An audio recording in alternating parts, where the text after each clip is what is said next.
Your formation have a very good start. The space race is back, and there's a new contender. In the early hours of this morning, China said it had boldly gone where none had ever gone before, landing, it said, an uncrewed spacecraft for the first time on the rugged and little-studied far side of the moon. The first image of the remote surface shows a crater within a crater, beamed back to Earth via a relay satellite. The Chang'e 4 probe will survey lunar geology, look for minerals, and conduct biological experiments too. Mission Control was delighted. I think this is a milestone. Humans have never been there, but we did it.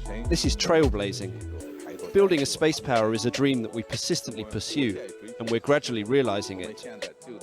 The far side of the moon has fascinated stargazers for centuries. The view we get of the moon from the Earth is always the same though, because its orbit is locked to ours.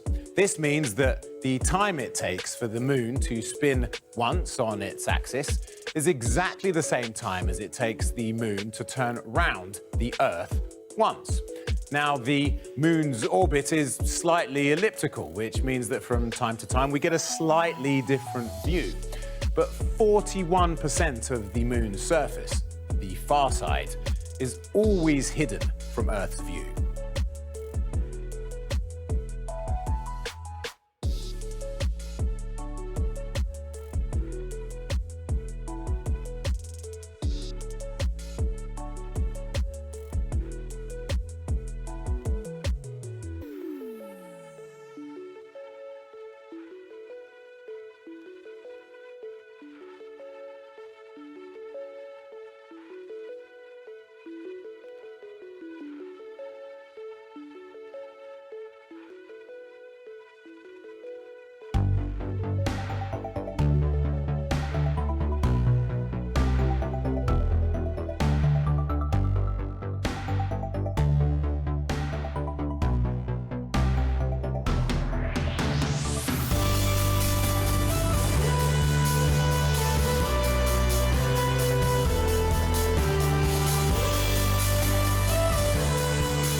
Images of the far side of the moon, captured by a Chinese probe. And with that, China has made history, making the first ever landing in that area. The touchdown of the Chang'e 4 probe is the most significant success of the Chinese space program so far. But China has even more ambitious plans for the future. It aims to catch up with, or even surpass, the US and Russia in the next decade by building a lunar palace and sending probes and rovers to Mars. So